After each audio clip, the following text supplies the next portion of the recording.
Okay guys, so let's start with the topic trigonometry. ये आपके class 10th mathematics का 8वां chapter है. ठीक है. Trigonometry and Heights and distance, chapter number 9. ठीक है. अब सम एप्लीकेशंस ऑफ ट्रिगोनोमेट्री कहते हैं उसे.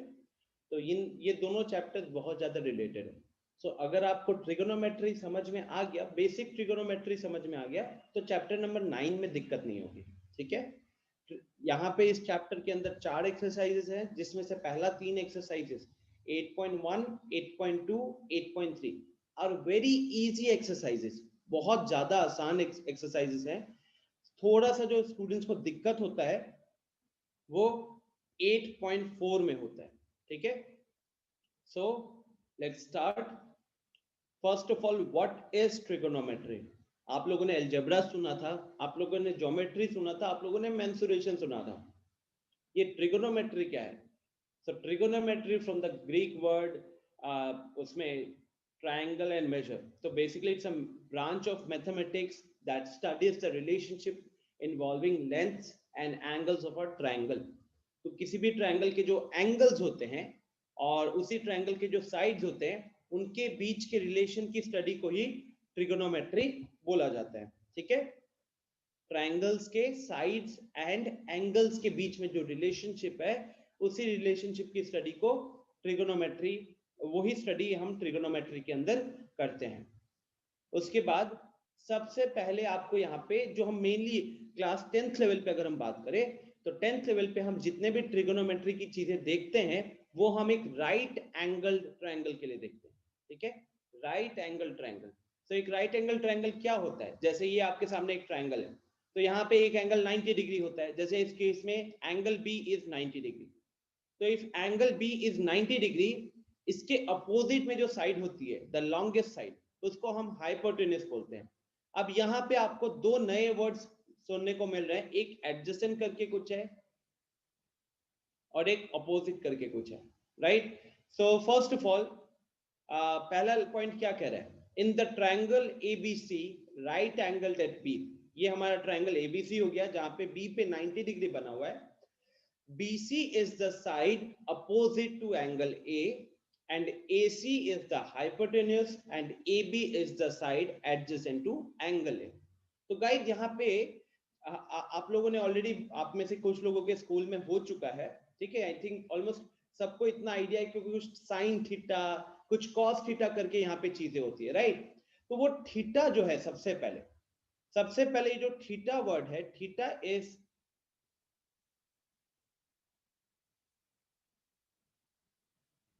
ये जो सिंबल है इसको हम प्रोनाउंस करते हैं थीटा बोल के. ठीक है. THETA. ये एंगल के लिए यूज होता है. जैसे कि हम लोग जनरली वेरिएबल्स के लिए x, y, z यूज करते हैं, तो सिमिलरली यहाँ पे किसी एंगल को रिप्रेजेंट करने के लिए we use the word theta. Generally angles, मतलब आगे जब 11th में और अलग अलग एंगल्स वगैरह भी देखोगे ना, एंगल्स के सिंबल्स देखोगे, जैसे अभी हम लोग वेरिएबल्स में x, y, z के साथ डील करते हैं, एंगल्स वगैरह जनरली ग्रीक लेटर से रिप्रेजेंट किया जाता है एज अ वेरिएबल. तो यहाँ पे theta is also a Greek symbol. ठीक है. तो theta is used to represent an angle. जैसे यहाँ पे आप देख सकते हो, एंगल ए को रिप्रेजेंट करने के लिए थीटा बोला गया है. अब थीटा यहाँ पे दिख रहा है, तो आपको समझ में आ जाना चाहिए कि यहाँ पे थीटा जो है वो एंगल ए को रिप्रेजेंट कर रहा है. ठीक है. थीटा जो है वो एंगल ए को रिप्रेजेंट कर रहा है. तो अब क्या होता है गाइस, कि जब हम एक राइट एंगल ट्रायंगल में एक एक्यूट एंगल को देखते हैं, एक एक्यूट एंगल को देखते हैं, तो उस एक्यूट एंगल के लिए आपको कुछ बेसिक चीजें हैं जो समझ में याद रखनी होती है एक तरीके से. जैसे कि अगर आप इस थीटा को देखोगे, ये एंगल है, तो एंगल ए के ठीक अपोजिट में आपको कौन सा साइड दिख रहा है? एंगल ए के ठीक अपोजिट में आपको कौन सा साइड दिख रहा है? वो दिख रहा है CB. तो CB आपका यहाँ पे अपोजिट साइड हो जाएगा. ठीक है. अच्छा, एंगल C ये अपना हाइपोटेन्यूस होता है. इसका नाम चेंज नहीं होगा. जो हमने लोअर क्लासेस में भी राइट एंगल ट्रायंगल के केस में पढ़ा हुआ है, उसको हम हाइपोटेन्यूस ही बोलते हैं. साहिल एंड अर्णव, थीटा के ऑपोजिट में आप C नहीं बोलोगे. I am talking about the angle, I am talking about the side, not the angle. तो एंगल ए के अपोजिट में आपको कौन सा साइड दिख रहा है, ठीक है। तो यहाँ जो अपोजिट वर्ड लिखा हुआ है ना, it actually means opposite side. यहाँ तो एडजेसेंट लिखा हुआ है, ये एडजेसेंट साइड है। और हाइपोटेनस खुद भी तो एक साइड ही होती है ना, एक ट्रायंगल की जो, एक राइट एंगल ट्रायंगल की जो सबसे लॉन्गेस्ट साइड होती है वही तो हाइपोटेनस होती है। सो जब ये 90 डिग्री दिख रहा है आपको ना, जब 90 डिग्री यहाँ 90 डिग्री दिख रहा है, तो बाकी हमारे एंगल है और एंगल सी क्या होते हैं, वो होते हैं एक्यूट एंगल्स। दोनों की वैल्यू 90 से कम होती है। तो मान लो कि आपने एंगल ए पिक किया, अब एंगल ए के ठीक अपोजिट में जो आपको साइड दिख रहा होगा उसको हम अपोजिट साइड ही बोलेंगे। और एंगल ए, अब अगर आप ध्यान से देखोगे तो एंगल ए दो जगहों पे बसा हुआ है, मतलब एंगल ए कहने के लिए दो साइड से बना हुआ है, एक बना हुआ है एसी से और एक बना हुआ है एबी से। अब एसी का तो नाम ऑलरेडी फिक्स्ड है, एसी का नाम तो ऑलरेडी फिक्स्ड है, वो हो गया हमारा हाइपोटेनस। तो हमारा दूसरा साइड क्या बनता है, हमारा दूसरा साइड बनता है एबी। इसको बोला जाता है एडजेसेंट, इसको बोला जाता है एडजेसेंट बोल सकते हो या फिर बेस। एडजेसेंट भी बोलते हैं और बेस भी बोला जाता है, ठीक है। मतलब ये आप ये समझ सकते हो कि थीटा किस साइड के ऊपर है, किस नॉन हाइपोटेनस साइड के ऊपर है, तो ए बी के ऊपर है। तो या तो आप इसको एडजेसेंट वर्ड यूज कर सकते हो या फिर बेस यूज कर सकते हो। आपको इवन अपने एनसीईआरटीज में एडजेसेंट वर्ड ही ज्यादा यूज होता है, but you can also consider base. ये समझ सकते हो कि थीटा किस साइड के ऊपर है, तो थीटा एसी और ए बी के ऊपर है। एक तरीके से एसी अपना हाइपोटेनस होता है और ए बी हमारा बेस हो जाएगा, और थीटा के ऑपोजिट में जो साइड है बी सी, उसको हम बोलेंगे ऑपोजिट साइड, ठीक है। तो यहाँ पे स्टूडेंट सबसे पहला पॉइंट यही लिखा हुआ है, in triangle ABC, right angled at B, BC is the side opposite to angle A, AC is the hypotenuse and AB is the side adjacent to angle A। तो यहाँ पे AB को हम बेस बोलेंगे, जो एडजेसेंट में होता है उसको बेस बोला जाता है, जो अपोजिट में होता है उसको परपेंडिकुलर बोला जाता है, ठीक है। ये टर्म्स, ये टर्मिनोलॉजीज यूज होंगे, तो आपको ये अपने ध्यान में रखना हुआ है, ठीक है। यस, थीटा हमेशा जो है वो बेस पे रहेगा एक तरीके से, ठीक है। अर्णव, ये अभी नोट करने की जरूरत है सच नहीं है, after the class you will get this. अभी यहाँ पे ध्यान से सुनो, ठीक है, बिकॉज अभी नोट करने जाओगे क्लास का पेस थोड़ा सा स्लो हो जाएगा। नेक्स्ट क्लास हमारी ऐसे भी वेंसडे को है, तो आपको अच्छा खासा टाइम मिलेगा नोट डाउन करने के लिए, इसके ऊपर क्वेश्चंस करने के लिए। अच्छा गाइस, अब जैसे कि मैं बोल रहा था कि एक्यूट एंगल ए भी है, एक्यूट एंगल सी भी है। तो सी होगा तो हम एडजेसेंट बेस क्या करेंगे, ये अगली साइड में है। तो जस्ट लिसन टू इट। शिखर, थोड़ा से मैसेजेस कम करो, बिकॉज क्या होता है कि आप पहले सुनो, उसके बाद जब मैं आपसे क्वेश्चन पूछूंगा then think about the question. आपका जनरली जो कमी है वो ये कमी है कि यू जस्ट मतलब जो भी पढ़ाने के बीच में जो सवाल पूछते हो ना, you actually lose your attention there, ठीक है। So first of all guys, अभी तक क्या देखा आपने, एक देखा राइट एंगल ट्रायंगल, वहां पे एक 90 डिग्री होगा, बाकी दोनों एंगल्स एक्यूट होंगे, उसमें से हमने एंगल ए को कंसीडर किया। अब एंगल ए के ऑपोजिट में जो साइड है उसको हम ऑपोजिट साइड बोलेंगे, परपेंडिकुलर वाला साइड बोलेंगे। थीटा जिस साइड के ऊपर है, ठीक है, जिस साइड के ऊपर है उसको एडजेसेंट साइड बोलेंगे या फिर बेस वाली साइड बोलेंगे। और हमारी तीसरी हो गई हाइपोटेनस वाली साइड, जो साइड अपने 90 डिग्री के ऑपोजिट वाली होती है, ठीक है। तो इतना तो आई थिंक किसी को डाउट नहीं होना चाहिए। ध्यान इतना रखिएगा, एडजेसेंट वाली साइड को ही बेस बोलते हैं और अपोजिट वाली साइड को परपेंडिकुलर बोलते हैं। याद रखने के लिए एकदम छोटा सा तरीका क्या है जानते हो इसको याद रखने का, ये देखो, एडजेसेंट बेस। तो अगर आप देखोगे तो अल्फाबेटिकली ए के बाद बी आता है ना, अल्फाबेटिकली ए के बाद बी आता है, तो ऐसे याद रख लो कि एडजेसेंट वाले को बेस बोलते हैं एंड ऑपोजिट वाले को परपेंडिकुलर बोलते हैं। तो अल्फाबेटिकली ओ के बाद पी आता है आपका, ठीक है, MNOP। तो इस तरीके से अभी फिलहाल खुद को याद रखवाना कि ऑपोजिट, परपेंडिकुलर, एडजेसेंट को बेस बोलते हैं, ठीक है। और हाइपोटेनस तो बताने की जरूरत नहीं है। सो अब यहाँ पे जब आपने ऑपोजिट और वो सब देख लिया, ठीक है, एक minute, did I miss out, हाँ। तो जैसे कि गाइस एक बार पहले ये देख लेते हैं। तो यहाँ पे आप देख सकते हो कि दोनों राइट एंगल ट्रायंगल सेम लिया है, दोनों पे अपना 90 डिग्री बी पे बन रहा है, ट्रायंगल एबीसी है दोनों ही केस में। एक बार थीटा यहाँ पे लिया गया है एंगल ए को, और एक बार थीटा यहाँ पे लिया गया है एंगल सी को। तो जब हमने थीटा एंगल ए को लिया है तो ए के ऑपोजिट वाली साइड क्या होती है, परपेंडिकुलर। तो यहाँ पे बीसी आपका परपेंडिकुलर हो जाएगा। इसके एडजेसेंट में जो साइड है ए बी, उसको हम बेस बोलेंगे, और ए सी हमारा हाइपोटेनस हो गया। ठीक है, इस केस में हमने केस 1 एंगल ए को थीटा माना हुआ है। अगर आपने एंगल सी को थीटा माना हुआ है, ठीक है, देखो सब कुछ सेम है। तो अब एंगल सी के ऑपोजिट में कौन सी साइड दिख रही है आपको, एंगल सी के ऑपोजिट में साइड दिख रही है ए बी। तो ये अब आपका परपेंडिकुलर हो जाएगा, इस एंगल के लिए ये परपेंडिकुलर हो जाएगा और बीसी बेस हो जाएगा। ठीक है, आई होप ये आइडिया आपको समझ में आ रहा है। यहाँ पे ऑपोजिट में बीसी है, लेकिन यहाँ पे एडजेसेंट में बीसी आया, यहाँ बेस में ए बी है, और यहाँ पे बेस में मतलब यू कैन सी ना, पलट गए चीजें। हाइपोटेनस सेम है लेकिन बाकी चीजें पलट गए। जो यहाँ पे ऑपोजिट था इस केस में एडजेसेंट बन गया, जो यहाँ पे एडजेसेंट था वो यहाँ पे परपेंडिकुलर बन गया। तो सिंपल सा कैसे याद रखना है, जो भी साइड है, जो भी एंगल देख रहे हो, ठीक है, ट्रायंगल है तो हाइपोटेनस का तो नाम अपना फिक्स्ड है। अब जो भी एंगल देख रहे हो उसके ऑपोजिट वाला साइड है अपना परपेंडिकुलर, एक हाइपोटेनस था, तीसरे वाले को आप बेस बोलोगे या एडजेसेंट वाली साइड बोलोगे। ठीक है, इतना आपके दिमाग में क्लियर होना चाहिए, तभी जाकर ट्रिगोनोमेट्रिक रेशियोज का कॉन्सेप्ट समझ में आता है। बिकॉज ट्रिगोनोमेट्रिक रेशियोज में हम ये परपेंडिकुलर, ये हाइपोटेन्यूस, ये बेस का खासा यूज करते हैं। ठीक है, तो ट्रिगोनोमेट्रिक रेशियोज क्या होते हैं? So ratios of side of right triangle are called trigonometric ratios. तो ये जो एक ट्रायंगल, ये राइट एंगल ट्रायंगल की जो साइड्स होते हैं, इन्हीं के रेशियोज को ट्रिगोनोमेट्रिक रेशियोज कहा जाता है। ठीक है, इसमें अब अलग अलग रेशियोज पॉसिबल है। अगर आप आइडियली देखोगे तो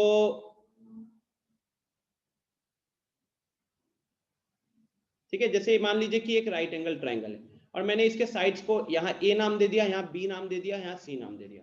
तो अभी मैंने अगर फर्स्ट लाइन लिखी हुई है कि ratio of sides of right triangle are called trigonometric ratios, तो बी अपॉन सी भी हो सकता है, एक रेशियो बन जाएगा। सी अपॉन बी ये एक रेशियो बन जाएगा, ए अपॉन सी एक रेशियो बन जाएगा, तो सी अपॉन एक रेशियो बन जाएगा, बी अपॉन एक रेशियो बन जाएगा, तो ए अपॉन बी एक रेशियो बन जाएगा। तो टोटल अगर आप इनके साइड्स के अलग अलग रेशियोज बनाने की कोशिश करोगे, सीधा साइड्स का रेशियोज उठाने की कोशिश करोगे, तो आपके 6 पॉसिबल रेशियोज ही बन पाते हैं, है ना। अगर आप ट्रायंगल के 3 साइड्स में, एक साइड है ए सेंटीमीटर का, एक साइड है बी सेंटीमीटर का, और एक साइड है सी सेंटीमीटर का, अगर आप इनके अलग अलग पॉसिबल रेशियोज बनाने की कोशिश करोगे तो आपको मैक्सिमम 6 ही रेशियोज मिलने वाले हैं। आपको मैक्सिमम 6 रेशियोज ही मिलने वाले हैं। ठीक है, उन्हीं 6 रेशियोज को यहाँ पे ट्रिगोनोमेट्रिक रेशियोज का नाम दिया गया है। उनका अलग अलग नाम है, वो नाम हम आगे आगे देखेंगे। So consider triangle ABC right angled at B.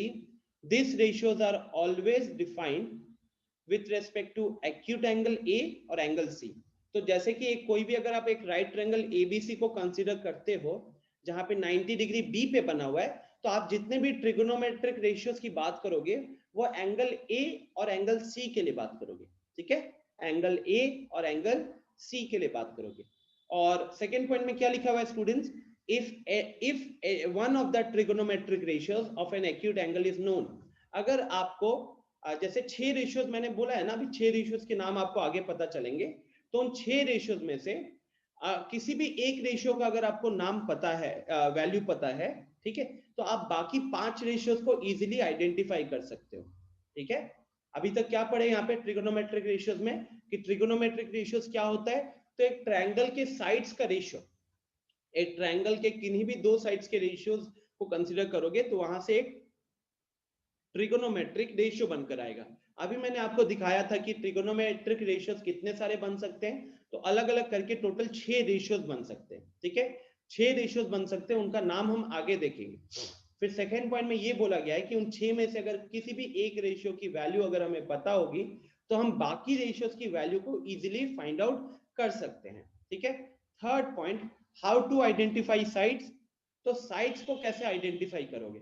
अब जैसे कि मैंने सेकंड पॉइंट पे हमने बात किया कि कोई एक एक्यूट एंगल पता है तो हम बाकी रेशियोज को कैलकुलेट कर सकते हैं। उसके ऊपर हमने बताया कि रेशियोज हमारे एक्यूट एंगल के लिए डिफाइन होते हैं। तो आप साइड्स को कैसे आइडेंटिफाई करोगे? बिकॉज अभी हमने जस्ट इससे पहली वाली स्लाइड में देखा था कि अगर अलग एंगल लेते हैं तो साइड्स का नाम चेंज हो जाता है, ऑपोजिट और बेस चेंज हो जाता है।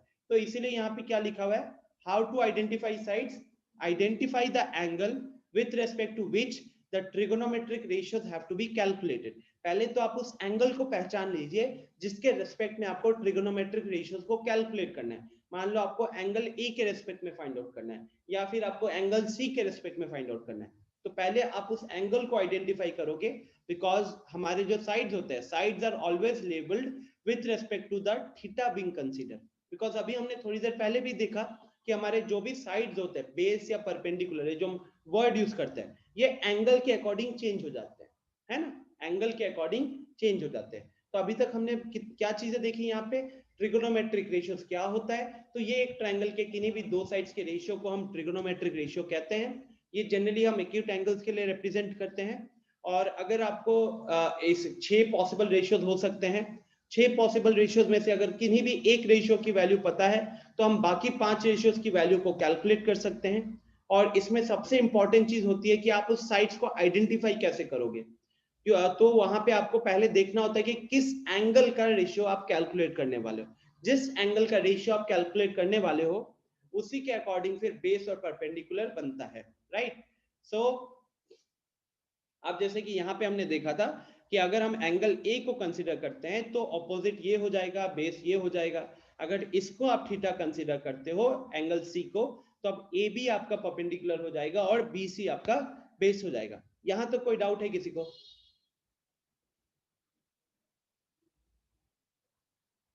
यस अर्णव? सर मतलब कि जिसको भी थीटा करेंगे उसके सामने वाला परपेंडिकुलर बन जाएगा sir. Exactly. Okay sir. Third point एक बार और, थर्ड पॉइंट कह रहा है हाउ टू आइडेंटिफाई साइड्स। अगर आपको ट्रिगोनोमेट्रिक रेशियो निकालना है तो ट्रिगोनोमेट्रिक रेशियो तो किन्हीं ट्रायंगल के किन्हीं दो साइड्स का ही रेशियोज को ही ट्रिगोनोमेट्रिक रेशियो बोला जाता है, राइट। तो अब ट्रिगोनोमेट्रिक रेशियो निकालना है तो पहले आपको एंगल आइडेंटिफाई करना होगा। जनरली वो आपको क्वेश्चन में बता देंगे कि किस एंगल का ट्रिगोनोमेट्रिक रेशियो आपको निकालना है। तो पहले आप ऐसे नहीं कि आप रैंडमली किन्हीं भी साइड्स को पिक कर सकते हो, आपको हर एंगल के अकॉर्डिंग रेशियोज होती है, ठीक है। तो एंगल आइडेंटिफाई करना है एक तरीके से, वो जनरली आपको क्वेश्चन में बता दिया जाएगा। और आप अभी हमने अगली स्लाइड में ही जस्ट देखा कि अगर एंगल ए होगा तो परपेंडिकुलर और बेस अलग हो जाते हैं, अगर एंगल सी होता तो परपेंडिकुलर और बेस अलग हो जाते हैं। तो main the reason why angle is important because उन्हीं के अकॉर्डिंग हमारे परपेंडिकुलर और हमारे बेस का डेफिनेशन चेंज हो जाता है, ठीक है। तो लास्ट वाली लाइन यही लिखी हुई है, sides are always labeled with respect to the theta being considered। theta मतलब एंगल यहाँ पे, ठीक है। sides are always labeled with respect to the angle being considered। जैसे यहाँ पे आप देख सकते हो कि अगर आपने थीटा एंगल ए को माना है, थीटा आपने एंगल ए को माना है तो अपोजिट वाली साइड बी सी हो गई और एडजेसेंट वाली साइड ए बी हो गई। लेकिन अगर आपने थीटा एंगल सी को माना है तो अपोजिट वाली साइड अब ए बी हो गई और बेस वाली साइड बी सी हो गई। तो आप देख सकते हो कि दोनों क्या हो गए, चेंज हो गए। हाइपोटेन्यूज चेंज नहीं होगा। हाइपोटेन्यूज मतलब ऐसा है ताजमहल के जैसे, वो वहीं के वहीं रहेगा, ठीक है।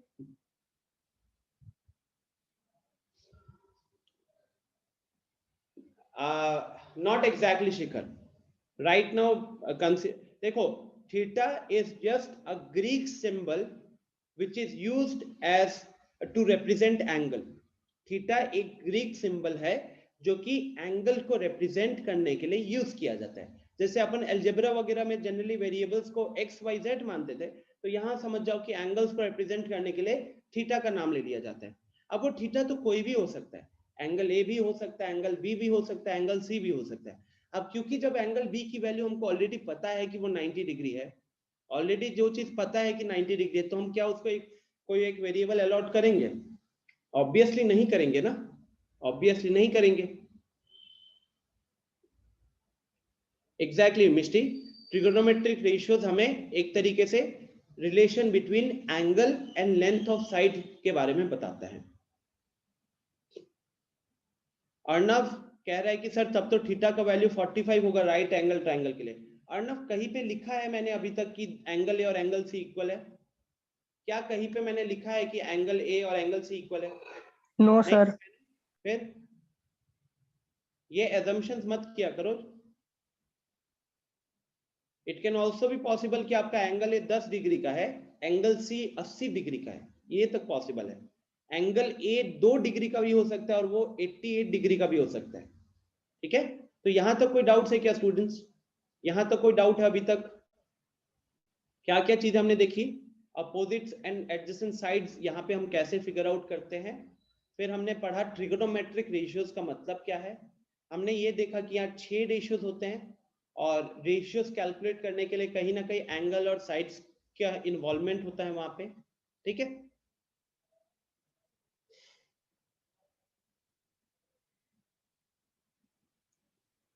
नहीं नहीं अमन, थीटा सिर्फ आप राइट एंगल के एंगल्स के लिए नहीं, आप आगे जब हम लोग आप इवन 11th में जाओगे, जब ट्रिगोनोमेट्री को बहुत डिटेल में स्टडी करोगे, तो वहां पे इवन हम बड़े बड़े वैल्यूज के लिए भी थीटा को एज अ वेरिएबल यूज करते हैं। ठीक है, साहिल पूछ रहा है कि सर इससे रिलेटेड कोई क्वेश्चन हो सकता है क्या? साहिल नहीं होगा, अभी तो बस हमने शुरू किया है ना, अभी हमने शुरू किया है जस्ट। आपसे क्या ही पूछेगा, एक ट्रायंगल देख के थीटा लगा के पूछ देगा कि अपोजिट कौन है और एडजेसेंट कौन है। मान लो मुझे ही आपको खुश करना है, हाँ, और तो मैं आपसे ये सवाल पूछ दूंगा, आप अनम्यूट करके आंसर बताओगे, बड़ा खुश हो जाओगे। ओके, तो गाइज अब वो 6 रेशियोज जो मैं कह रहा था, वो 6 रेशियोज अभी आपके सामने हैं। तो अब जैसे केस 1, पीछे वाला जो डायग्राम है, इस पीछे वाले डायग्राम में 6 रेशियोज का सबसे पहले नाम आई थिंक ऑलरेडी स्कूल में देखे होंगे, जिन्होंने नहीं देखा। पहला नाम है साइन, दूसरा नाम है कोसाइन, तीसरा नाम है टेंजेंट, चौथा नाम है मतलब देखो, तीसरे के बाद आप चाहो तो पांचवे, यहाँ पे 6th होगा। ठीक है, तो तीसरे के बाद आप चाहो तो छठे को पढ़ सकते हो, क्योंकि वो पढ़ना आसान होता है। ध्यान से देखो, ऊपर है साइन, उसके बाद सेकंड वाले में को वर्ड लग गया, को साइन बन गया। तीसरे में देखो टेंजेंट लिखा है, छठे वाले पे आ जाओ, देखो को टेंजेंट बन गया। फिर फिफ्थ वाले पे आओ, सीकेंट लिखा हुआ है, और चौथे पे को सीकेंट लिखा हुआ है। तो अल्टीमेटली आपको 3 रेशियोज ही याद रखने होते हैं, साइन, कॉस, टेन। साइन को sorry, sine, tan and sec. ठीक है, sine of A, tangent of A and secant of A, इन सबका शॉर्ट नाम होता है, वो अगली स्लाइड में रखी हुई है। बट फिलहाल आप पहले उसके एक्चुअल नामों को ध्यान में रखो कि साइन क्या है, कोसाइन क्या है, टेंजेंट क्या है, कोसिकेंट क्या है, सीकेंट क्या है, और लास्ट में को टेंजेंट क्या है। तो आपको याद रखना क्या है कि साइन होता है परपेंडिकुलर अपॉन हाइपोटेन्यूज। जैसे साइन ऑफ ए, इसको कैसे पढ़ोगे आप? इसको पढ़ोगे साइन ऑफ एंगल ए। तो जैसे कि पीछे वाले में एंगल ए हमारा ये था, तो इस एंगल ए का जब आप साइन निकालोगे, ये 6 अलग अलग रेशियोज हो गए। रेशियो मतलब किसका रेशियो? साइड्स का रेशियो। कितने साइड्स होते हैं ट्रायंगल में? 3 साइड्स होते हैं, तो उन्हीं में से किन्हीं 2 साइड्स का रेशियो होगा। तो 6 अलग पॉसिबल केसेस थे, मैंने वहां दिखाया था। तो उन्हीं 6 में से हर एक केस को एक नाम दिया गया है, तो हमको उस नाम को याद रखना है। और हमको देखना है कि जैसे आप अगर देखोगे तो sine of A, sine of angle A आप कैसे निकालोगे? आप उस एंगल के परपेंडिकुलर साइड को न्यूमरेटर में लिखेंगे, डिनोमिनेटर में हाइपोटेनस वाली साइड को लिखोगे, तो आपको मिलेगा BC अपॉन AC। तो जब आपको साइन ऑफ एंगल ए पूछा जाएगा, तो आपको BC का लेंथ अपॉन AC का लेंथ लिखना पड़ेगा। ठीक है, जब आपसे साइन ऑफ एंगल ए पूछा जाएगा, तो आपको BC का लेंथ अपॉन AC का लेंथ लिखना पड़ेगा। जब आपसे कोसाइन पूछेगा, तो अब आपको क्या करना है? अब जो रेशियो लिखोगे, उस रेशियो में एंगल ए के लिए, उस रेशियो में एंगल ए के लिए बेस डिवाइडेड बाय हाइपोटेनस होगा। जैसे मैं एक बार यहीं पे ऊपर ही अभी ड्रॉ कर देता हूं।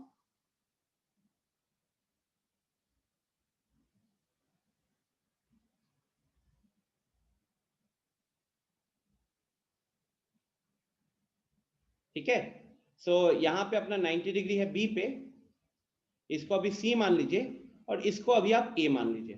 तो ध्यान से देखो स्टूडेंट्स, जब हम ए को कंसीडर कर रहे हैं, ठीक है, जब हम ए को कंसीडर करें, तो BC आपका कौन सा साइड हो जाएगा? ये आपका परपेंडिकुलर वाला साइड हो जाएगा। फिर AB कौन सा साइड हो जाएगा? तो ये आपका बेस वाला साइड हो जाएगा। और AC कौन सा साइड होगा? तो ये आपका हाइपोटेन्यूस वाला साइड हो जाएगा। ठीक है, हाइपोटेन्यूस वाला साइड हो जाएगा। तो जब आपसे साइन ऑफ ए पूछा जा रहा है तो आपको क्या करना है, आपको परपेंडिकुलर अपॉन हाइपोटेन्यूज कैलकुलेट करना है। ठीक है, ये अभी आप अपनी कॉपी में नोट करो। ये ट्रायंगल बनाओ जल्दी से, ये ट्रायंगल बनाओ। साइन ऑफ ए क्या है, लिखो अपनी कॉपी में, लिखो sine of A is equal to perpendicular upon hypotenuse. It is equal to perpendicular upon hypotenuse. अब एंगल ए का साइन कैलकुलेट कर रहे हो तो एंगल ए के लिए जो परपेंडिकुलर वाली साइड होगी और हाइपोटेन्यूज वाली साइड होगी आपको उसको लिखना है। सेकेंड वाले में जब कोसाइन ऑफ ए है, सेकेंड वाले में जब हम लोग कोसाइन ऑफ ए देख रहे हैं तो अभी आपको ए का बेस को कंसीडर करना है, उसको न्यूमरेटर में लिखना है, और ए के हाइपोटेन्यूज को कंसीडर करके उसको डिनोमिनेटर में लिखना है।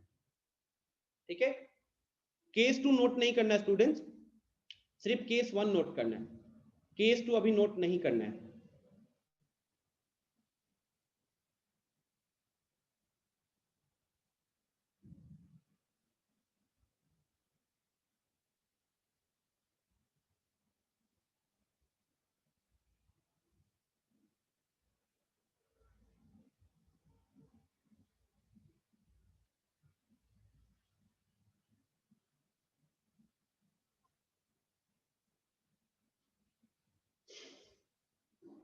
ठीक है, सो टेंजेंट क्या होगा, टेंजेंट हो जाएगा उस एंगल के लिए perpendicular divided by base. Tangent हो जाएगा उस एंगल के लिए परपेंडिकुलर डिवाइडेड बाय बेस। तो अब ए के लिए परपेंडिकुलर आपका बीसी है, बेस आपका ए बी है, तो इसीलिए यहाँ पे बीसी अपॉन ए बी लिखा गया है। फिर बात करते कोसिकेंड, फिर बात करते कोसिकेंड। इनफैक्ट गाइस अगर आप सिर्फ ये 3 रेशियोज लिख पाए, अगर आप ये किसी भी ट्रायंगल के लिए ये 3 रेशियोज अगर आप सही से लिख पाए तो अगले 3 आपको लिखने में दिक्कत नहीं होगी, अगले 3 आपको लिखने में दिक्कत नहीं होगी। Getting this? अभी आपकी कॉपी में एक ट्रायंगल बनाइए, अभी अपनी कॉपी में आप एक ट्रायंगल बनाइए, लिखिए sine is equal to perpendicular upon hypotenuse, cos is equal to base upon hypotenuse, and tangent, tangent is equal to perpendicular upon base. ये 3 चीजें आपकी कॉपी में होनी चाहिए अभी। ठीक है, आपने ये एंगल ए के लिए देख लिया कि एंगल ए के लिए वैल्यू यहाँ पे दिख रहा है, एंगल ए के लिए साइन हो गया बीसी अपॉन एसी, कोसाइन हो गया A B upon AC, tangent हो गया बीसी अपॉन ए बी। अब आप क्या करोगे, अब आप अपनी कॉपी में एंगल सी के लिए इन्हीं रेशियोज को लिखोगे, एंगल सी के लिए इन्हीं रेशियोज को लिखोगे, और मैं यहां से रब करते जाऊंगा तो आपको पता चलेगा आपने सही किया है या गलत किया है। ठीक है, चलो अपनी कॉपी में सब कोई साइन, कोसाइन और टेंजेंट, खाली ये 3 चीजों की वैल्यू सही से लिखो। अगर ये 3 सही लिख दिए तो अगला 3 भी सही लिख पाओगे। ओम कुछ पूछना है क्या?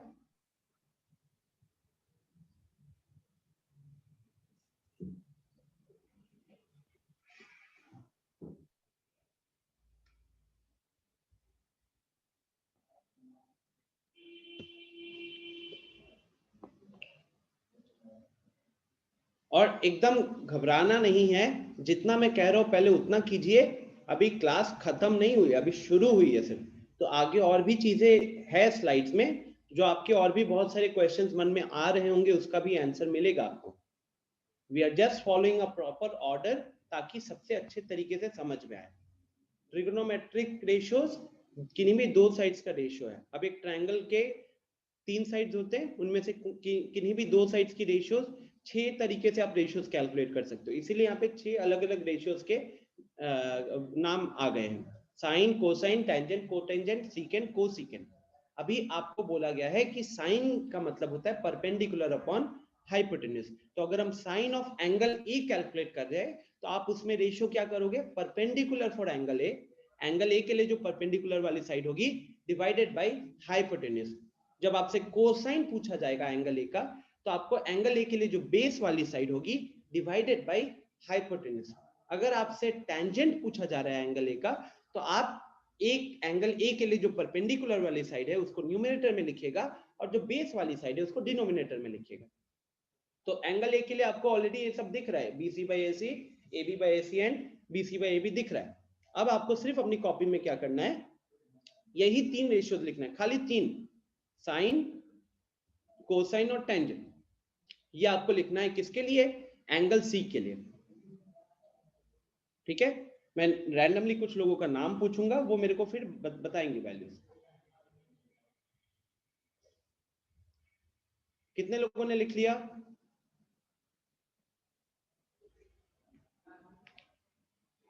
अमन ने कर लिया, ग्रेट अमन। अमन फिर मेरे को एक काम करो, अभी आप मुझे बताइए कि साइन का वैल्यू क्या है, साइन ऑफ एंगल सी का वैल्यू क्या है? सर साइन का AB by AC। AB by AC रब करके देखते हैं वही है कि नहीं, राइट। तो AB बाई AC हमारा साइन ऑफ एंगल सी होगा। Good Aman. Yes sir. Vivek, cosine क्या होगा Vivek? Sir BC upon AC। BC upon AC, great, सही है।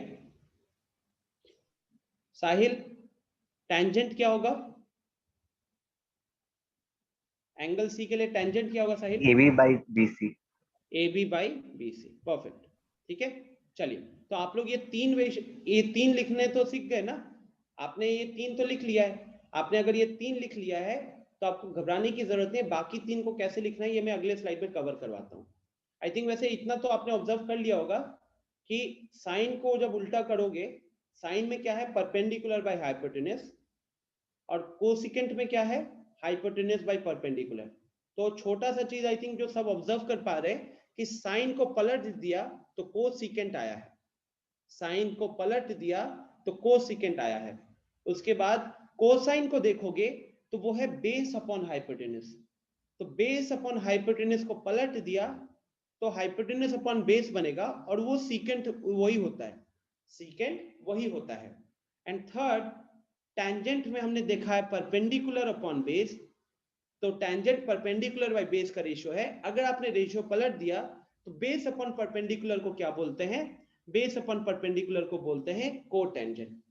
ठीक है, तो आप देख सकते हो कि पहला तीन रेशियो अगर आप लिखने में सक्सेसफुल रहे तो अगला तीन लिखना कोई बड़ी बात नहीं है, बस आपको इतना ही पहचानना है कि कौन किसका रेसिप्रोकल है।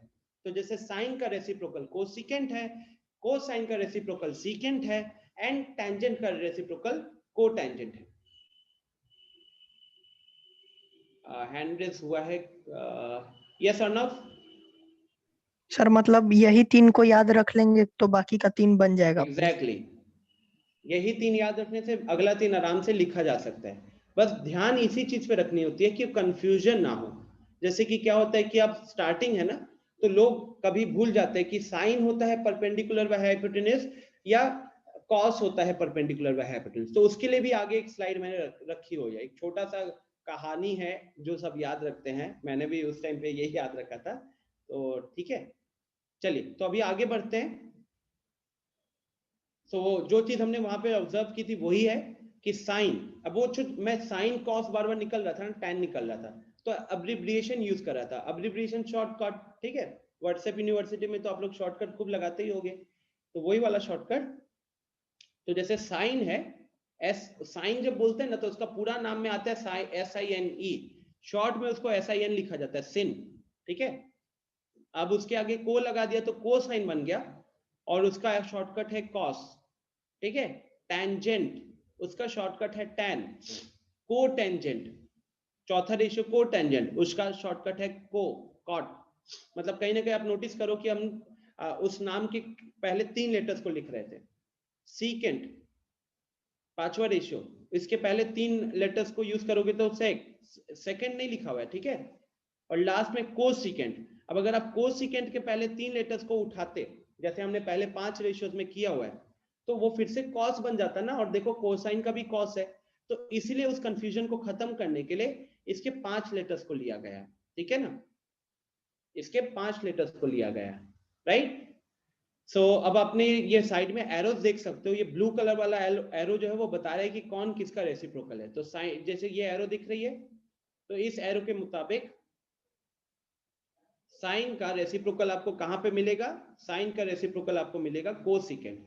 ये ब्राउन कलर वाला एरो यहां से आया, कोसाइन का रेसिप्रोकल आपको कहां मिलेगा, तो कोसाइन का रेसिप्रोकल आपको सीकेंट में मिलेगा।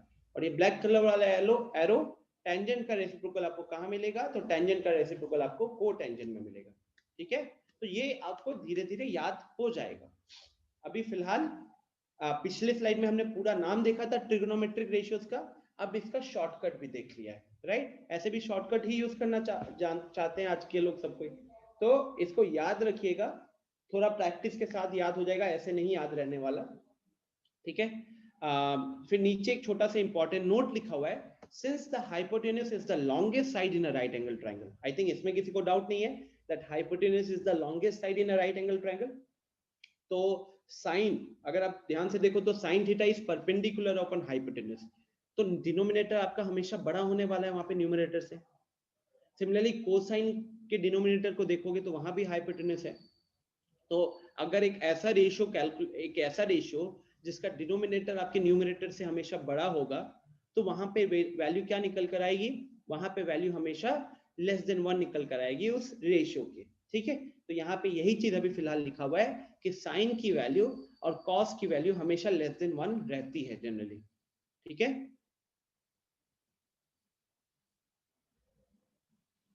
और वही जो रेसिप्रोकल वाला जो रिलेशन था ना, वो उसको यहाँ पे रखा हुआ है, that reciprocal relation between trigonometric ratios. तो sin is equal to 1 by cosec theta, cosec theta is equal to 1 by sin theta। जहां भी जरूरत पड़े आप sin theta की जगह 1 by cosec theta लिख सकते हो, या फिर cosec theta को 1 by sin theta लिख सकते हो। और अगर आप इनको मल्टीप्लाई करते हो sin theta और cosec theta को, तो जैसे मैथ्स में नहीं होता है कि अगर आप 5 को उसके 1 by 5 से मल्टीप्लाई करते हो तो 1 आता है ना? 5 और 1 by 5 एक दूसरे के रेसिप्रोकल ही है, तो जब उधर वहां पे मल्टीप्लाई करते हो तो 1 आता है। यहाँ पे साइन और कॉसेक अल्टीमेट रेशियो ही तो है। जैसे अगर हम पिछला वाला ही स्लाइड उठाए और ये वाला स्लाइड पकड़ लो, तो यहाँ पे साइन का वैल्यू क्या है? BC अपॉन AC, कोसेक का वैल्यू क्या है? AC upon BC। तो गाइस जब BC upon AC into AC upon BC करेंगे तो AC ऊपर नीचे से कटेगा, BC ऊपर नीचे से कटेगा, तो वैल्यू 1 आ जाएगी। तो यहाँ पे वही चीज को लिखा हुआ है एक तरीके से कि अगर आपको कहीं पे साइन और कॉसेक को मल्टीप्लाई करना पड़ा तो उसकी वैल्यू 1, कॉस और सेक को मल्टीप्लाई करना उसकी भी वैल्यू 1, एंड टैन और कॉट को मल्टीप्लाई करना पड़ा उसकी भी वैल्यू 1, ठीक है? कोई दिक्कत यहां तक? एक बार फिर से, बिकॉज जनरली लोगों ने अपने अंदर इसको लेकर बहुत डर बना लिया है। एडजेसेंट एंड ऑपोजिट साइड देखा था, एंगल के ऑपोजिट में जो साइड होता है उसको ऑपोजिट साइड बोलते हैं, एंगल जिस साइड के ऊपर होता है उसको बेस बोलते हैं या एडजेसेंट साइड बोलते हैं। 6 ट्रिगोनोमेट्रिक रेशियो होते हैं। रेशियो ट्रायंगल के किन्हीं भी 2 साइड से रेशियो जो बनता है उसी को ट्रिगोनोमेट्रिक रेशियो बोलते हैं, क्योंकि 6 अलग अलग रेशियोज हो सकते हैं, तो इसीलिए 6 के 6 रेशियोज को नाम दिया गया है sine cos tan cot sec cosec, ठीक है? उसके बाद हमने ये भी देखा कि कौन किसका रेसिप्रोकल है, तो साइन का रेसिप्रोकल कोसाइन, साइन का रेसिप्रोकल कॉसेक, कॉस का रेसिप्रोकल सेक एंड टैन का रेसिप्रोकल कॉट, ठीक है? एक छोटा सा नोट यहाँ पे हमने देखा कि साइन और कॉस जनरली लेस देन 1 होता है, इसको आगे की स्लाइड में भी मैंने इंक्लूड किया हुआ है। फिर हमने ये रेसिप्रोकल रिलेशन आपको याद रखना होगा, बहुत जगहों पे इसका यूज होता है। साइन का उल्टा कॉसेक है, तो कहीं पे जरूरत पड़ी तो sine is equal to 1 by cosec लिख सकते हो, या फिर कॉसेक को साइन में कन्वर्ट करना हुआ तो cosec is equal to 1 by sine लिख सकते हो, या इन दोनों का कहीं पे मल्टीप्लिकेशन आ गया साइन और कॉसेक का तो उसकी वैल्यू को 1 भी लिखा जा सकता है, ठीक है ना? कैसे याद रखोगे वो PH वो हो ना, थोड़ा सा कंफ्यूजन हो जाता है। So how to remember trigonometric ratios, तो ये मेरे टाइम पे भी यही बहुत फेमस था, पंडित बद्री प्रसाद हर हर बोले। तो ध्यान से देखो किस तरीके से लिखा हुआ है, 3 लेटर्स को ऊपर लिखा गया है, 3 लेटर्स को नीचे लिखा गया है। तो पंडित बद्री प्रसाद हर हर बोले सोना चांदी तोले ठीक है, बकवास जोक टाइप है बट काम करता है स्टार्टिंग में। सो अगर आप ध्यान से देखोगे तो एक तरीके से रेशियो बना दिया, पंडित अपॉन हर का रेशियो है, उसके स्टार्टिंग लेटर को लिया गया है। तो यहाँ से P है, यहाँ से H है, और इसका स्टार्टिंग लेटर क्या है? S, तो साइन हो गया। ये कहीं ना कहीं साइन के लिए यूज हो गया, that sine is equal to perpendicular upon hypotenuse. फिर दूसरा वर्ड जो ब्लू कलर से लिखा हुआ है, तो बद्री अपॉन बद्री का B मतलब बेस आपको पता चलेगा यहाँ से, हर में ये जो H है या हाइपोटेन्यूज का हिंट दे देगा, और चांदी में जो C लिखा हुआ है ये आपको बता देगा कि ये कॉस के लिए आपको क्या यूज करना है? B अपॉन H यूज करना है। कॉस के लिए आपको B अपॉन H यूज करना है, मतलब बेस अपॉन हाइपोटेन्यूज। और लास्ट में प्रसाद बोले, तो प्रसाद ये P, ये B आपका परपेंडिकुलर, B आपका बेस, और ये जो T लिखा हुआ है आपके tan के लिए होगा, T आपका tan के लिए होगा, तो tan is equal to perpendicular upon base. Are you getting this? हमारे स्कूल टीचर ने भी यही ट्रिक बताया था यार। ये मतलब इट्स लाइक जितने भी बिहार के लोग हैं सबको शायद यही याद है। इंग्लिश में भी है कुछ, या इंग्लिश वाला तो मैं भूल गया, वो ज्यादा कॉम्प्लिकेटेड था। ये सब बकवास चीजें हमें ज्यादा अच्छे से याद रहती है ना, राइट? पीजे जो कहते हैं पुअर जोक्स ज्यादा अच्छे से याद रहता है। तो पंडित बद्री प्रसाद, ठीक है, पहले 3 हर हर बोले, और आप इसको ऐसे याद रख सकते हो जैसे मैंने क्या किया था, पंडित बोलता था, पी लिखता था, पंडित बद्री प्रसाद, तो इस तरीके से गैप देके लिख लिया। फिर हर, तो पहले के डिनोमिनेटर में एच, हर पहले के डिनोमिनेटर में एच, बोले, ठीक है। तो पंडित बद्री प्रसाद हर हर बोले, सोना चांदी तोले, तो साइन कॉस टेन। ओके, याद रहेगा? याद रहेगा स्टूडेंट्स? काम करो, घर पे चिल्ला चिल्ला के बोलो, ठीक है? पंडित, और बोलना कि टीचर ने बोला है ऐसे याद करने के लिए, ऐसे तो नहीं तो घर वाले पिटाई कर देंगे। तो बोलना कि ये फॉर्मूला याद करने का तरीका है। फिर वहां पे पेरेंट्स बोलेंगे पता नहीं आजकल के जमाने में क्या हो रहा है।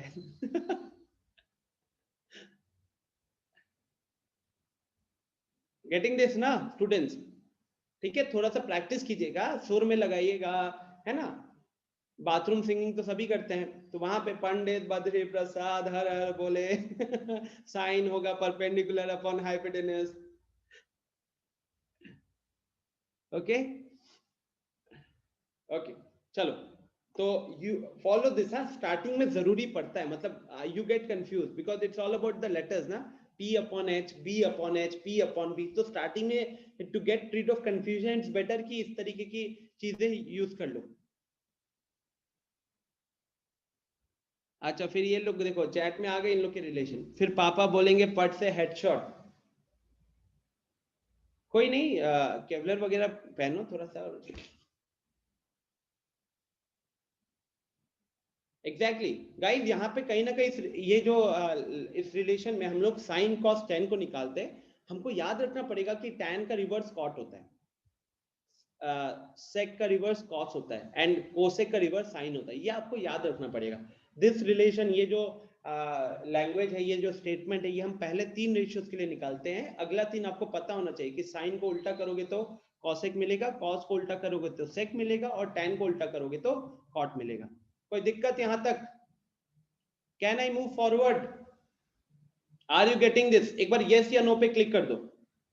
If it is clear, yes या नो पे क्लिक कर दो जल्दी से, एटलीस्ट मुझे तो पता चले कितने लोग सुन रहे हैं।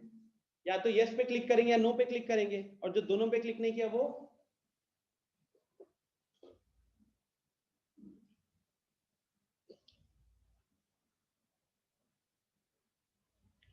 कौन है? आज Muskan, Muskan, I mean really shocking, yes या नो पे क्लिक नहीं किए हो, मतलब क्या है, सो रहे हो? शुभम ने चलो मेरे को चैट में मैसेज भेजा है।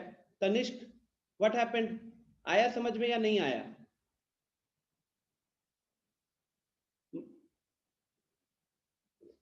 ओके चलो, तो मुस्कान और तनिष्क का रिप्लाई आ गया है, सबने यस पे क्लिक किया है। अभी तक कोई दिक्कत नहीं लग रही ना? जो जितना हाइप बना हुआ है ट्रिगोनोमेट्री का, ऐसा है, इतना हाइप भी नहीं है। ओके चलो, तो अब एक क्वेश्चन है। अभी तक हमने इतनी सारी चीजें थ्योरी सीखी हुई है, तो अब थोड़ा मोड़ा तो उसको यूज करना देखना पड़ेगा। तो सबसे पहले इस क्वेश्चन को मैं सॉल्व करता हूं। Find the length of the sides BC and AC in triangle ABC right angled at B। तो पहले एक डायग्राम को बना लेता हूं। तो हमारे पास क्वेश्चन के मुताबिक एक राइट एंगल ट्रायंगल दिया हुआ है। तो आप इस राइट एंगल ट्रायंगल को, कहां पे एंगल है? ये B पे 90 डिग्री बना हुआ है, तो B पे 90 डिग्री बनाया। अब AB की वैल्यू दी हुई है 25, एंगल ACB की वैल्यू दी हुई है 30 डिग्री। ओके, गाइस एक छोटा सा इशू हो गया, बस ये वाला जो है ना, ये स्लाइड पे हम 1 मिनट 2 मिनट के बाद आएंगे, क्योंकि यहाँ पे 30 डिग्री के बारे में अभी मैंने बताया नहीं है, राइट। और एक काम करते हैं, let's change the question little bit. Let me give you a question.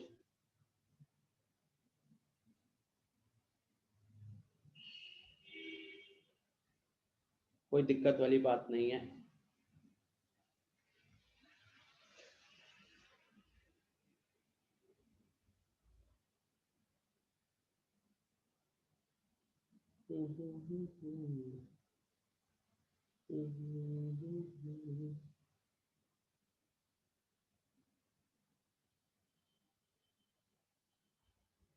So students, quickly अपने नोटबुक में हमें सारे ट्रिगोनोमेट्रिक रेशियोज फाइंड आउट करने हैं। हमें सारे ट्रिगोनोमेट्रिक रेशियोज फाइंड आउट करने हैं। So the question is to find all trigonometric ratios.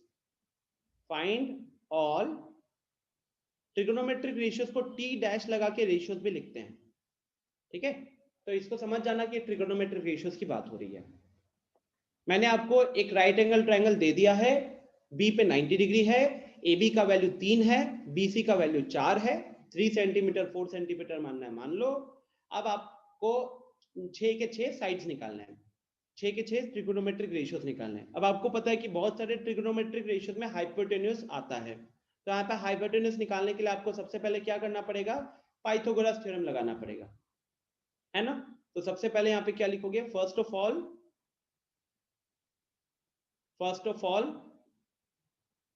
Calculate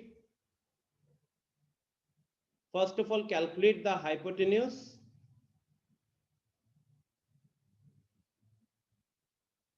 using Pythagoras theorem. तो पाइथागोरस थ्योरम से जब आप कैलकुलेट करोगे तो आपको कितना मिलेगा वैल्यू, आपको मिलेगा ये AC की वैल्यू हो जाएगी √AB का स्क्वायर प्लस BC का स्क्वायर। तो ये हो जाएगा आपका √3 स्क्वायर प्लस 4 स्क्वायर। 9 प्लस 16 हो गया 25, और उसका रूट लेंगे तो आएगा 5, ठीक है। तो यहां से ये 5 निकल गया। जब ये वैल्यू 5 निकल गई तो अब हम कैलकुलेट करते हैं ट्रिगोनोमेट्रिक रेशियोज की वैल्यू, ठीक है। तो जैसे कि मान लो हम निकालना चाहते हैं किसका ट्रिगोनोमेट्रिक रेशियो। ये सवाल पूछा है क्या किसी ने अभी तक? वेरी गुड, अमृत ने पूछा अभी तक सिर्फ कि एंगल कहाँ है, परफेक्ट। तो एंगल मान लो कि अमृत, अभी हम लोग इसका कैलकुलेट करना चाहते हैं, find T ratios of angle A। तो अभी हम एंगल A के T रेशियोज कैलकुलेट करना चाहते हैं।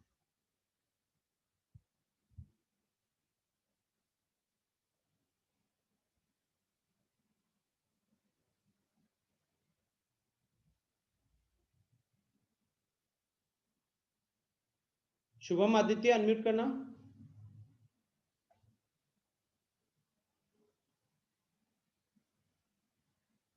शुभम आदित्य अनम्यूट करना।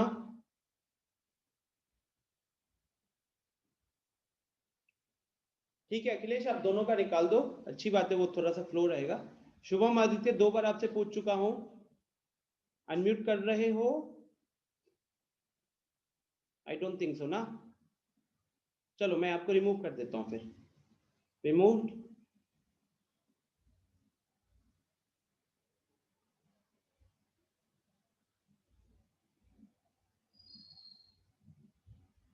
अनुभव अनम्यूट कीजिएगा, अनुभव।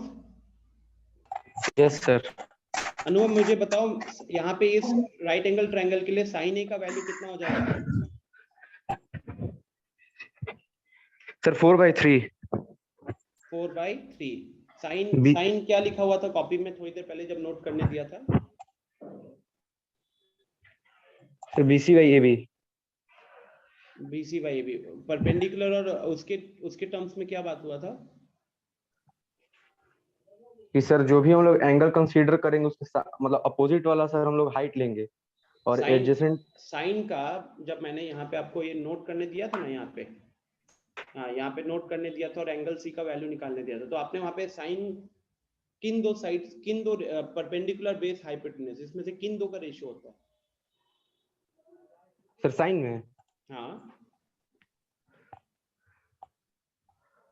सर परपेंडिकुलर और हाइपोटेनस का। हाइपोटेन्यूज का। तो आपने 4/3 क्यों बोला? अगर आप कह रहे हो कि परपेंडिकुलर अपॉन हाइपोटेन्यूज, तो परपेंडिकुलर की वैल्यू यहाँ पे इसके लिए 4 हो जाएगी और हाइपोटेन्यूज की वैल्यू तो 5 है, तो ये कितना हो जाएगा? 4/5 हो जाएगा। और अगर आपने 4/3 बोला तो वहां पे वो वैल्यू तो 1 से ज्यादा निकल गई, और मैंने वहां पे नोट भी लिखवाया था कि अपना साइन का वैल्यू 1 से ज्यादा कभी नहीं होता, तो इस चीज को ध्यान रखिएगा। ठीक है, ठीक।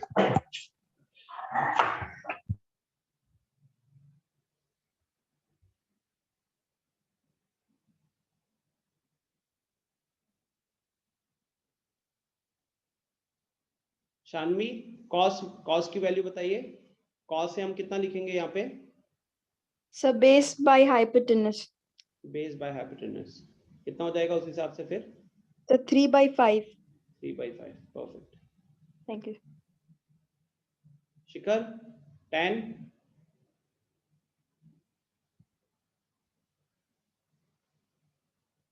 ए शिखर इधर गया, अनम्यूट करो। 10 का वैल्यू कितना होगा? चैट में आंसर कर रही है। चलो, परपेंडिकुलर अपॉन बेस 4/3, राइट। अब गाइस साइन का उल्टा कौन होता है? साइन का उल्टा कौन होता है? वो होता है कोसेक। ठीक है, अदिति कॉस नहीं लिखोगी, कॉसेक। ठीक है, कॉस अपना ये यहाँ पे ऑलरेडी दिख रहा है, तो यहाँ पे हम कॉसेक बोलेंगे। ध्यान रखिएगा, ये सब छोटी मोटी गलती है जो स्टार्टिंग में होती है। अब कॉसेक क्या करना है? पलट दो। साइन अगर p/h है तो ये आपका h/p हो जाएगा, तो ये हो गया आपका 5/4। अगर हम कॉस का उल्टा देखेंगे तो कॉस का उल्टा होता है सीकेंट, तो sec ऑफ a बोलेंगे। h/b कितना हो जाएगा? 5/3। एंड अगर tan को उल्टा करोगे तो कोटेंजेंट होता है जिसको हम कॉट बोलेंगे शॉर्ट में, तो कॉट ऑफ a कितना हो जाएगा? That will B b/p। तो दिस इज इक्वल टू 3/4। अगर आपको इतना करने आ गया ना स्टूडेंट्स, तो आप अपने एनसीईआरटी का पहला एक्सरसाइज एक तरीके से और अपने अवंती के मॉड्यूल का पहला एक्सरसाइज सॉल्व करने के लिए रेडी हो चुके हो।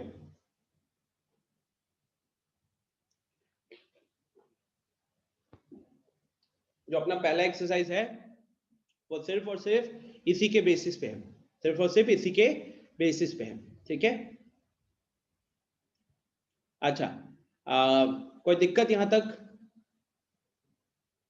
आगे बढ़ते हैं फिर, राइट। ये वाले क्वेश्चन को करने से पहले हमको देखना पड़ेगा trigonometric ratios of some specified angle.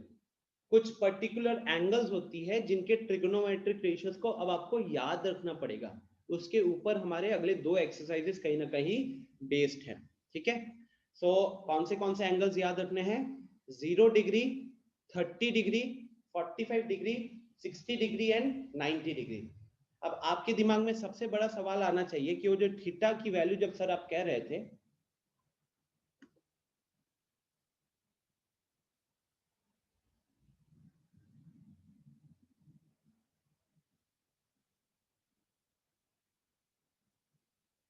तो जैसे कि यहाँ 90 होता है, तो ये अगर एंगल थीटा है तो हम कहते हैं कि एंगल एक्यूट होना चाहिए। मतलब फिर हम लोग 0 डिग्री पे कैसे एंगल निकाल रहे हैं?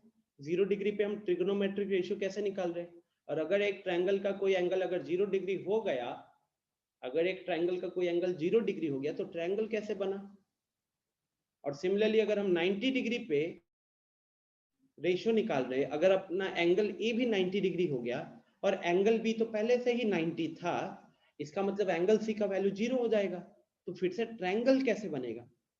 ये सवाल आपके दिमाग में आना चाहिए और मैं चाहूंगा कि आप लोग इसके ऊपर थोड़ा सा खुद सोचें। आपकी एनसीईआरटी में ठीक ठाक तरीके से एक एक्सप्लेनेशन भी दिया हुआ है, आप एक बार उसको रीड करें और उसके बाद अगली क्लास में मुझे रिमाइंड कराना। I will discuss the thing कि 0 पे कैसे कैलकुलेट किया गया, 90 पे कैसे कैलकुलेट किया गया। ठीक है, 30, 45 और 60 तो अभी बता दूंगा कि 30 पे ये वैल्यूज कैसे आई है, 45 पे कैसे आई है और 60 पे कैसे आई है, ये वैल्यूज मैं आपको अभी के अभी बता दूंगा, तो उसमें आपको दिक्कत नहीं होने वाली, ठीक है। बट 0 डिग्री पे और 90 डिग्री पे आपके लिए छोटा सा काम है, एनसीईआरटी को रीड करना होगा, इसी के लिए इनडायरेक्टली थोड़ा नेट पे सर्च करने से पहले एनसीईआरटी को रीड करना, ठीक है। उसके बाद मैं समझाऊंगा, that will be much better, okay. So how to remember the values, देखो बहुत अच्छे से टेबल बना हुआ है साइन, ये देखो कैसे टेबल बना हुआ है, तो आप इसको ऐसे ही याद रखो कि यहाँ पे हमने एंगल्स हैं, रेशियोज है एक तरीके से, और यहाँ पे राइट में एंगल है, ठीक है। तो यहाँ रेशियो है और यहाँ पे एंगल है। तो 0 डिग्री पे, 30 डिग्री पे, 45 डिग्री पे, 60 डिग्री पे और 90 डिग्री पे हमारे ट्रिग्नोमेट्रिक रेशियोज की वैल्यू हमें पता होनी चाहिए सबके लिए। तो आइडियली अगर देखोगे तो हर एंगल के लिए अगर हमको, या हर रेशियो के लिए इस 5 एंगल पे पता होना चाहिए, तो 6 रेशियो है, तो 5 6 30 वैल्यू हमको अलग अलग याद रखना हमारे लिए बहुत बड़ा टास्क हो जाएगा। But students, the good thing is, अगर आप इसके पहले 5 वैल्यूज, अगर आपने साइन की ही 5 वैल्यूज को याद रख लिया, तो आप बाकी 25 लिख सकते हो, ठीक है, बाकी 25 लिख सकते हो। तो आपका पूरा का पूरा टारगेट किस पे होना चाहिए, सिर्फ और सिर्फ साइन के पहले 5 वैल्यूज को याद रखने पे होना चाहिए। फिर I will tell you the logic कि बाकी सब कैसे कैलकुलेट कर सकते हो। तो जैसे ये वाली वैल्यू दिख रही है स्टूडेंट्स आपको, इसका मतलब है साइन ऑफ 0 डिग्री, इसका मतलब है कि साइन ऑफ 0 डिग्री की वैल्यू कितनी आएगी, 0 आएगी, ठीक है।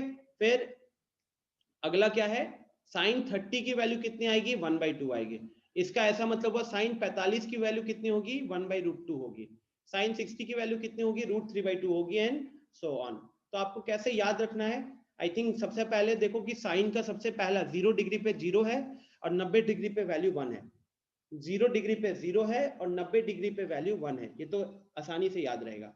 अब अगर आप 30 डिग्री, 45 डिग्री और 60 डिग्री पे देखोगे, तो तीनों वैल्यूज के डिनोमिनेटर को देखिए, तीनों वैल्यूज के डिनोमिनेटर को देखिए, क्या दिख रहा है आपको, तीनों वैल्यूज के डिनोमिनेटर में 2 दिख रहा है ना। अब आप न्यूमरेटर पे आ जाओ, न्यूमरेटर में क्या दिख रहा है, ऐसा कह सकते थे खुद को समझाने के लिए कि √1 √2 √3 रखा हुआ है, ठीक है, √1 √2 √3 रखा हुआ है। अब अगर आप √1 का वैल्यू तो 1 ही रहता है, तो ये आपका 1/2 बन जाएगा। अगर आप 45 डिग्री पे देखोगे तो √2/2 करोगे, √2/2 को कैलकुलेट करोगे, तो वहां से आपको मिलेगा 1/√2। आपके बुक में आपको 1/√2 दिखेगा, आपको √2/2 नहीं दिखेगा, but both are same, because denominator की वैल्यू 2 है, 2 को √2 × √2 लिखा जा सकता है, तो एक √2 ऊपर नीचे से कैंसिल हो जाएगा और आपके पास 1/√2 बचने वाला है, और third value is √3/2। So I believe you got a very easy approach to remember this. The very first sin 0 पे 0, sin 90 पे 1, 30 45 60 के डिनोमिनेटर में 2 रहेगा और न्यूमरेटर में √1 √2 √3। 30 पे √1, 45 पे √2 और 60 पे √3। फिर आप उसको थोड़ा सा सिंप्लीफाई करोगे तो आपको दिख जाएगा कि 30 पे जो √1/2 लिखा हुआ है वो 1/2 बन जाएगा, और 45 पे जो √2/2 लिखा हुआ है वो 1/√2 बन जाएगा, और 60 वाला अपना वैसे ही रहेगा, उसमें कोई चेंज नहीं होने वाला, ठीक है। ये सब थीटा की वैल्यू नहीं है, ये साइन थीटा की वैल्यू है, मतलब साइन 0 डिग्री, ठीक है, साइन 0 डिग्री की वैल्यू 0 होगी, साइन 30 डिग्री की वैल्यू 1/2 होगी, साइन 45 डिग्री की वैल्यू, थीटा तो आप एंगल के लिए यूज करते हो ना। तो अगर मान लो शिखर की हमको साइन थीटा का वैल्यू पूछा है, साइन थीटा का वैल्यू पूछा है व्हेन थीटा इज 30 डिग्री, तो आपको इनडायरेक्टली क्या पूछा उसने, साइन 30 डिग्री का साइन बताओ, तो 30 डिग्री का साइन आप कितना बोलोगे, 1/2 बोलोगे। अगर आपको थीटा का वैल्यू वो 60 डिग्री दे देगा, तो आपसे क्या पूछा है वो कि थीटा साइन ऑफ 60 डिग्री कितना होगा, तो आप √3/2 बोलोगे, ठीक है। तो ये सारे आपके अलग अलग एंगल्स पे ट्रिगोनोमेट्रिक रेशियोज की वैल्यू हो रही है, गेटिंग दिस।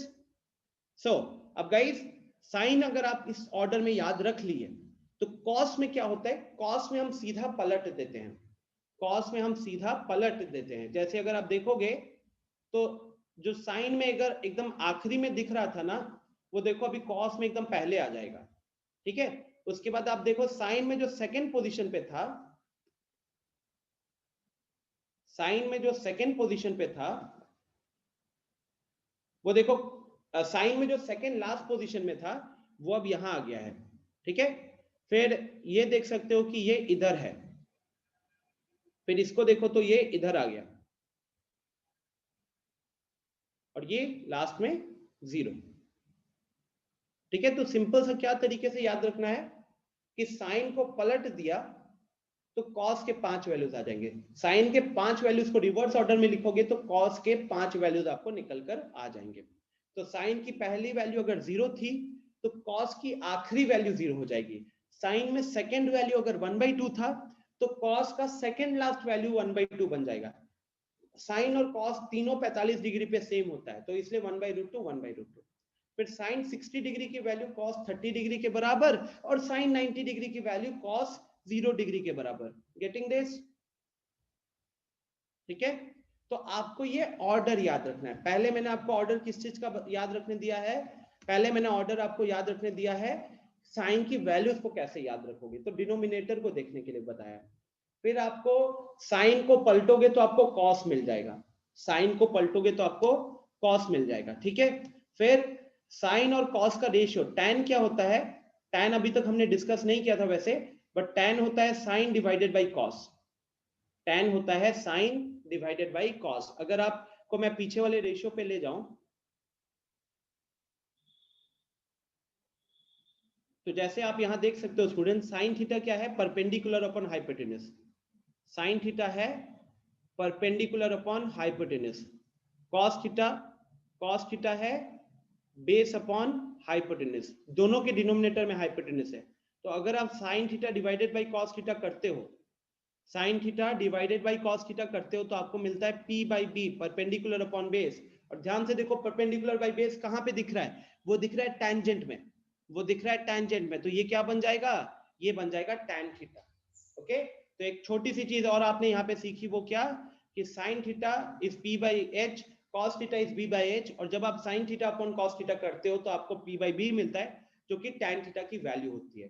तो उसको हम यहाँ कहाँ पे यूज करेंगे? उसको यहाँ पे यूज करेंगे वैल्यूज फाइंड आउट करने में। कि साइन की पहले तो हम वैल्यूज हमने लिख लिया, कॉस साइन के वैल्यूज को रिवर्स ऑर्डर में लिखा तो कॉस की वैल्यूज पता चल गई। और जब हम इनको डिवाइड करेंगे 0 डिवाइडेड बाई 1 तो नीचे 0 आ जाएगा। 1/2 डिवाइडेड बाई √3/2। अब क्या है कि इन दोनों को डिवाइड कर रहे हो, इसको और इसको डिवाइड कर रहे हो, दोनों का डिनोमिनेटर सेम है तो कैंसिल हो गया। तो क्या बचेगा? 1/√3 बचेगा, 1/√3 बचेगा। सिमिलरली इसको डिवाइड करोगे तो दोनों वैल्यू सेम था ना, दोनों वैल्यू सेम था तो उसको डिवाइड करने से क्या होता है? 1 आता है, तो इसलिए नीचे 1 लिखा हुआ है। यहाँ पे √3/2 डिवाइडेड बाई 1/2, तो दोनों का डिनोमिनेटर सेम है, कैंसिल हो जाएगा, तो √3/1 आएगा, √3। और फाइनली 1 डिवाइडेड बाई 0। मैथ्स में कोई भी चीज 0 से डिवाइड होती है तो डिफाइंड है नहीं, तो 1 डिवाइडेड बाई 0 इसीलिए क्या लिखा हुआ है? नॉट डिफाइंड लिखा हुआ है। ठीक है, इधर भी सिंपल सा आपको याद रखने का तरीका क्या बताया हुआ है? 0 √3/3, ये जो 1 लिखा हुआ है इसको आप √3 इंटू √3/3 कर सकते थे। इसको मतलब ये ऐसे ही याद रखो। आई थिंक ये ऑर्डर इसमें देखने की जरूरत नहीं है। इट्स बेटर कि आप साइन अपॉन कॉस करके याद रखो। ठीक है, इट्स बेटर कि आप साइन अपॉन कॉस करके याद करो। ठीक है स्टूडेंट्स, तो यहाँ पे आपने क्या सीखा? साइन की वैल्यूज को कैसे याद रखना है, उसकी वैल्यूज को रिवर्स करेंगे तो कॉस की वैल्यूज आ जाएंगी, and sine divided by cos करोगे तो टैन आ जाएगा, साइन डिवाइडेड बाई कॉस करोगे तो टैन आ जाएगा। इसके बाद ये मैंने साइन कॉस टैन की वैल्यूज हो गई, साइन कॉस टैन की वैल्यूज हो गई। अब वही जब आपको पता है कि टैन साइन को पलटते हैं तो क्या आता है? कॉसेक आता है, कॉस को पलटते हैं तो क्या आता है? सेक आता है, और टैन को पलटते हैं तो क्या आता है? कॉट आता है। तो ध्यान से देखना, उनको उल्टा कर करके यहाँ पे वैल्यूज लिखा गया है। जैसे अगर आप यहाँ देखोगे तो 0 है, जब 0 को पलटोगे तो क्या बनेगा? 1/0, तो इसीलिए नॉट डिफाइंड लिखा हुआ है। ये देखिए यहाँ पे 1/2 है, 1/2 को उल्टा किया तो क्या बनेगा? 2 बनेगा, उसको यहाँ लिखा हुआ है। यहाँ 1/√2 है, 1/√2 को पलटोगे तो क्या मिलेगा? सिर्फ √2 मिलेगा, वो यहाँ लिखा हुआ है। √3/2 को पलटोगे तो क्या मिलेगा? 2/√3 मिलेगा, वो यहाँ लिखा हुआ है। 1 को पलटोगे तो क्या मिलेगा? 1 ही मिलने वाला है, तो वो यहाँ लिखा हुआ है। तो बेसिकली साइन के सारे वैल्यूज को पलटा तो आपको कॉसेक की वैल्यूज मिल गई, और ठीक इसी तरीके से कॉस की वैल्यूज को पलटोगे तो सेक की वैल्यूज मिल जाएंगे, और टैन की वैल्यूज को पलटोगे तो आपको कॉट की वैल्यूज मिल जाएंगी। ठीक है, तो this is how you will obtain the entire table. Shikhar पूछ रहा है कि सर tan 30 के डिनोमिनेटर में 3 कैसे आया?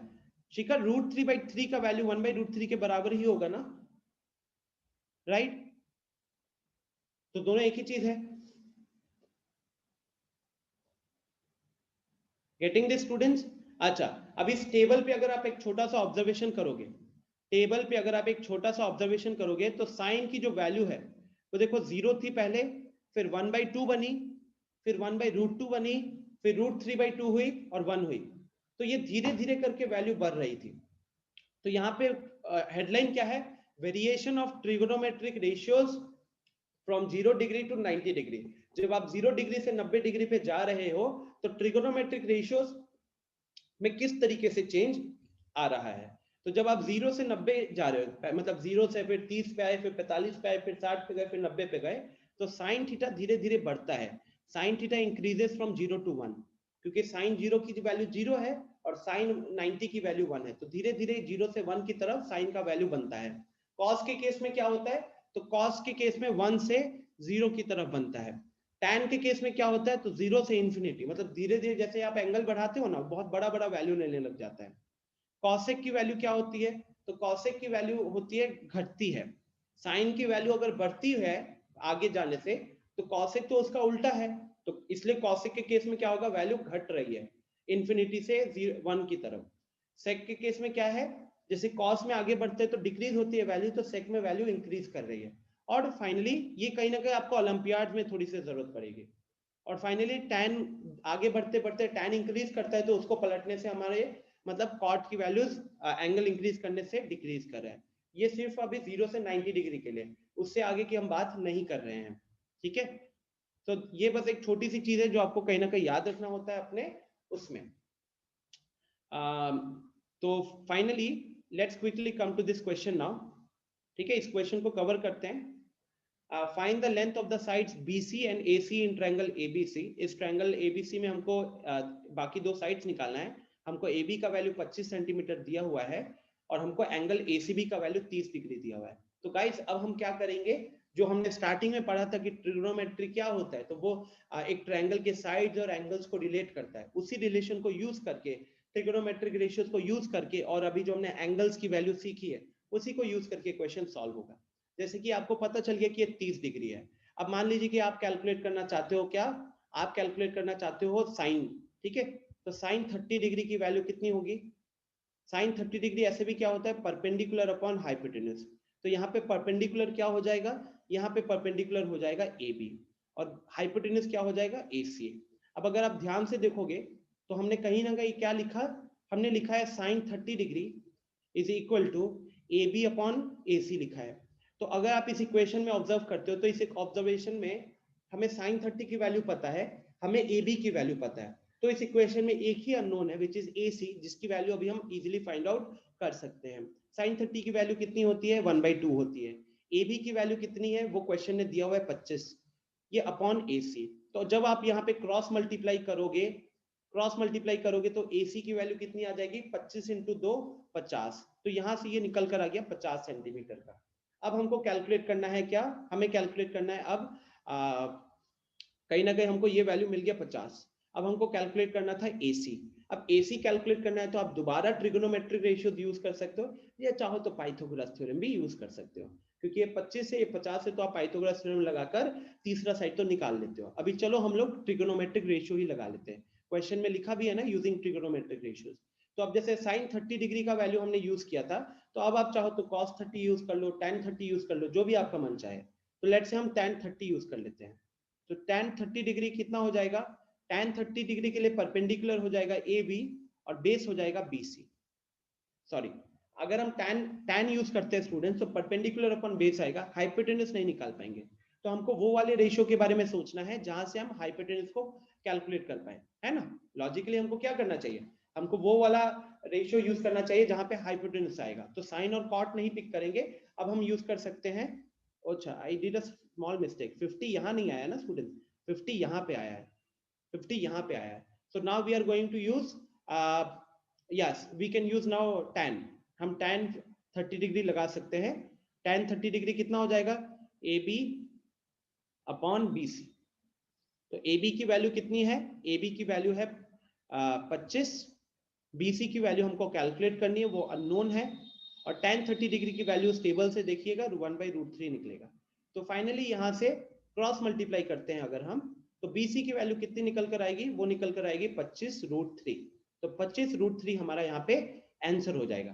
√3 से मल्टीप्लाई करने की जरूरत नहीं है until and unless क्वेश्चन ने बोला हो। I hope you are getting this. तो देख सकते हो पहले हमने साइन लगाया, परपेंडिकुलर पता था, साइन 30 का वैल्यू पता था तो हाइपोटेनस निकाल लिए। फिर हमने tan लगाया, tan होता है परपेंडिकुलर बाय बेस, परपेंडिकुलर पता था, tan का वैल्यू पता था तो बेस निकल गया।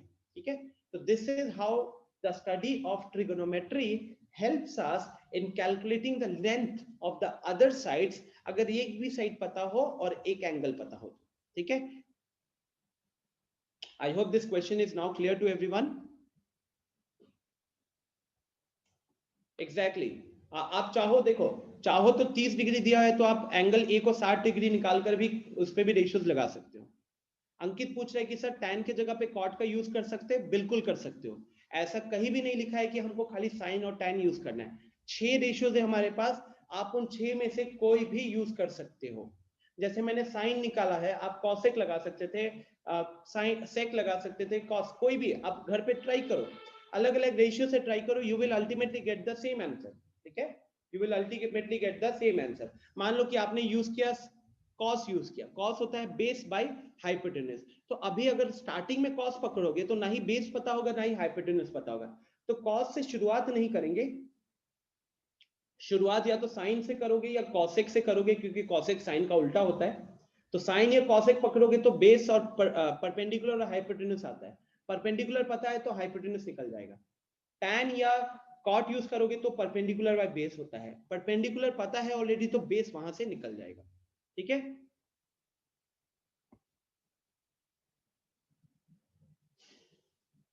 यस मिष्टी, कम से कम आपको मिलेगा, मतलब प्रैक्टिस करोगे तो you will get to know all the different types of questions. Yes Shikhar, angle अगर क्वेश्चन में अभी 30 डिग्री दिया हुआ है तो आप उसी को यूज करो। ज्यादा हमें स्मार्ट बनने की कोशिश नहीं करनी है कि हमने एंगल ए को कैलकुलेट किया 60 डिग्री और हम वहां से वैल्यू निकाल रहे, वहां से भी आपको सेम ही आंसर मिलेगा, गलत नहीं होगा, बट क्यों करना वो सब, right. Anyways this is it guys, ending the class for today. Homework आपको व्हाट्सएप ग्रुप पे अपडेट कर दिया जाएगा। ठीक है, एंड मिलते हैं फिर अगली क्लास में। Bye bye, take care.